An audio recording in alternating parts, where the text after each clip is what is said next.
வணக்கம் சவுக்கு மீடியா நேர்களே. ஒரு புதியதொரு அரசியல் அட்டையில் உங்கள் எல்லாத்தையும் சந்திக்கலாம்னு எதிர்பார்த்துக்க இந்த நேரத்தில் தொடர்ந்து சவுக்கு மீடியா பல நெருக்கடிகள். ஏன்னா சவுக்கு மீடியாவில் வேலை பார்க்குற அனைத்து ஊழியர்களுமே கைது செய்யப்பட்டோம். இப்படியான ஒரு நெருக்கடியில் ஒரு துயர சம்பவம். சங்கர் சாரோட அம்மா இறந்துட்டாங்க. கிட்டத்தட்ட எங்களுக்கு 2 நாளைக்கு முன்னாடியே ஒரு தகவல் வந்துருச்சு. சங்கர் சாரோட அம்மா ரொம்ப சீரியஸாக இருக்காங்க அப்படின்னு சொல்லிட்டு. நாங்கள் எல்லாருமே என்ன நினைச்சோன்னா, சரி ஒன்றும் இருக்காது, எப்படியாவது மீண்டு வந்துடுவாங்க அப்படின்னு சொல்லிட்டு நினச்சோம்.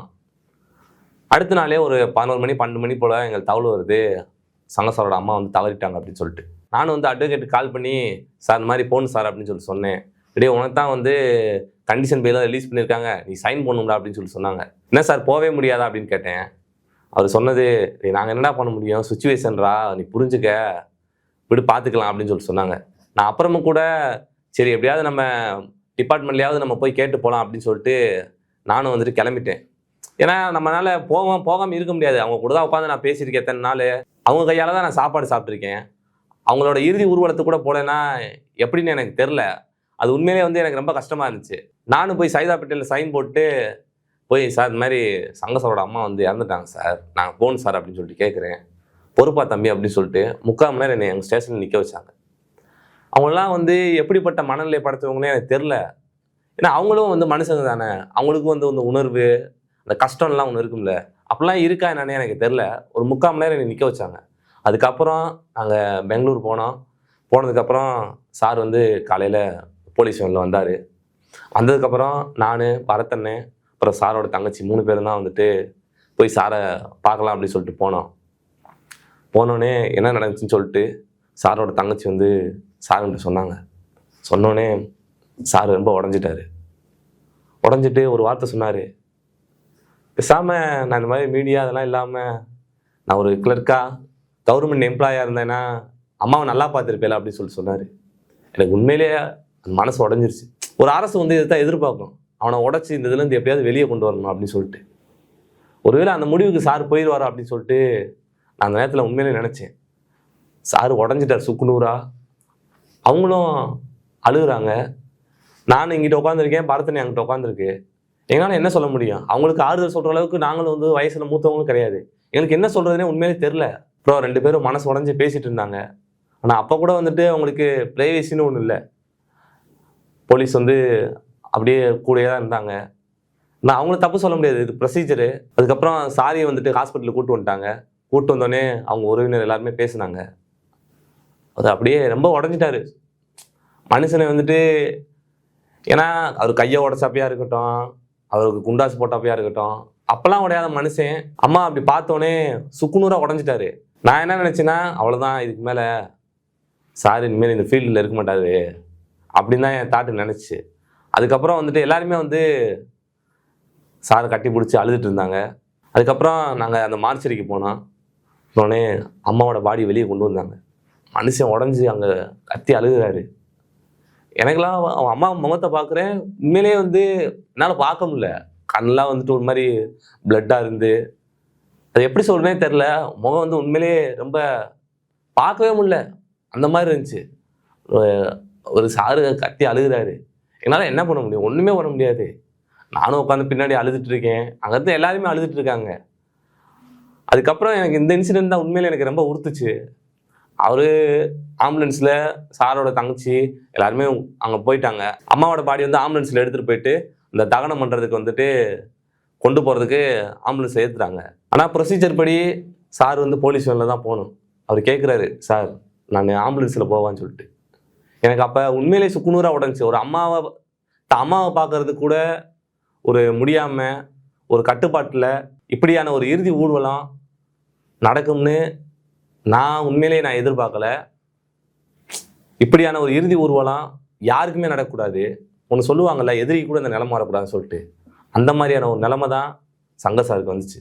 அதுக்கப்புறம் அங்கேருந்து உடல் தகனம் பண்ணுவாங்கள்ல, அங்கே போனோடனே அம்மாவோட பாடி அவங்க வச்சுருந்தாங்க. வச்சோடனே எல்லோரும் மாலை போட்டுட்டு அப்புறம் உள்ளே கூப்பிட்டு போனதுக்கப்புறம் சார் அம்மாவோட காலை பிடிச்சி ஏதோ சபதம் எடுத்தார். அது என்னன்னா எனக்கு தெரியாது.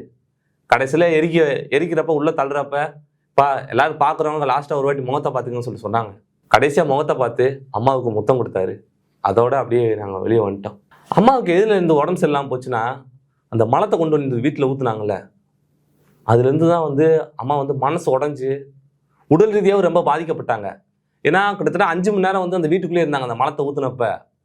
லியோ சாரு, ஜெயபிரகாசன்லாம் உள்ளே போயிட்டு 5 நிமிஷத்துக்கு அப்புறம் அவனால் உள்ளே இருக்க முடியல, வெளியே வந்துட்டாங்க. அவங்களுக்கே இன்ஃபெக்ஷன் ஆயிடுச்சு. அந்த மலத்தள்ளி ஊற்றுனதுக்கு அப்புறம் தான் வந்துட்டு சவுக்கு மீடியா மூடப்படும் அப்படின்னு சொல்லி சொன்னார். அவரும் ரொம்ப மனசு உடஞ்சிட்டாரு.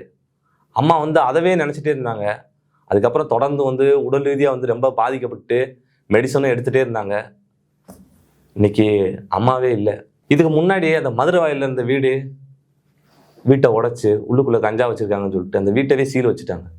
அவங்களுக்கு வர பென்ஷனு, அந்த பென்ஷனு காசில் கூட சாப்பிடக்கூடாதுன்னு நினைக்கிறேன் அந்த அரசு அப்படின்றது எனக்கு தெரில. அதை போய் முடக்குறாங்க. இப்போ எவ்வளோ ஒரு கொடூர மனநிலையாக வந்து இந்த அரசு இருக்கும் அப்படின்றது எனக்கு தெரில. அப்போ அந்த அம்மாவோட ஒரு மனநிலை எப்படி இருக்கும்? இந்த கடலூரில் சாரை ஜெயிலில் வச்சுருக்கப்ப கிட்டத்தட்ட 1 மாசமா தான் மகனை பார்க்கணும்னு சொல்லிட்டு இவங்களும் அலையிறாங்க. அவங்களால பார்க்கவே முடியல. இப்போ அந்த அம்மாவோட மனநிலை எப்படி இருக்கும்? இந்த திமுக ஆட்சியில் இப்படிலாம் பண்ணுறாங்க, அவங்களுக்குலாம் மனசாட்சின்னு ஒன்று இருக்குமானே எனக்கு தெரில.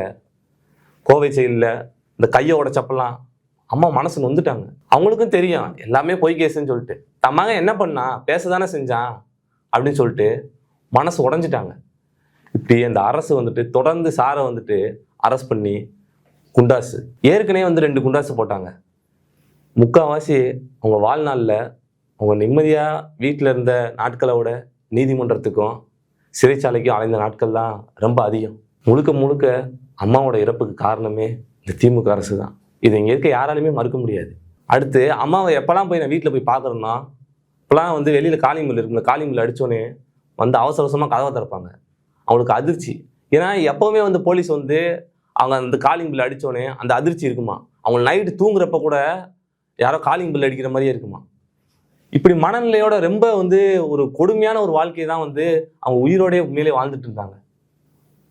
இதுக்கெல்லாம் உண்மையிலேயே சொல்கிறேன், திமுக அரசு போனால் மட்டும்தான் அவங்களுக்கு ஒரு நீதி கிடைக்கும் அப்படின்றத நான் நம்புகிறேன். அவங்க லாஸ்ட்டாக கூட என்கிட்ட சொல்கிறப்ப சொன்னாங்க, நாங்கள் எங்கள் சவுக்கு மீடியாவில் வேலை பார்க்குற யார் போனாலுமே தம்பி ஆட்சி மாறிடுமாப்பா அப்படின்னு சொல்லிட்டு கேட்பாங்க.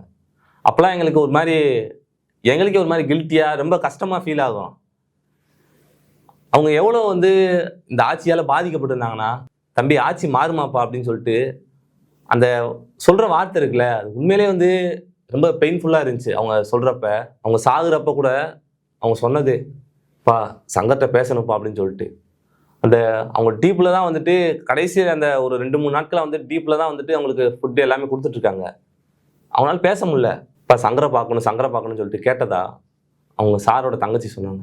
ஆனால் அப்போ கூட வந்துட்டு சாரால் பேச முடியல. மறுபடியும் குண்டாசு போட்டாங்க. எனக்கு தெரிஞ்சு மறுபடியும் குண்டாசு போட்டோன்னே இன்னும் வந்து அம்மா வந்து மன ரீதியாக ரொம்ப பாதிக்கப்பட்டு கடைசியில் தான் மகனை கூட பார்க்க முடியாத ஒரு சூழ்நிலையில் அம்மா இறந்து போயிட்டாங்க. அம்மாவோட ஆத்மா சாந்தி அடையணும்னா இந்த திமுக ஆட்சி ஒழியணும், சார் நிம்மதியாக இருக்கணும்.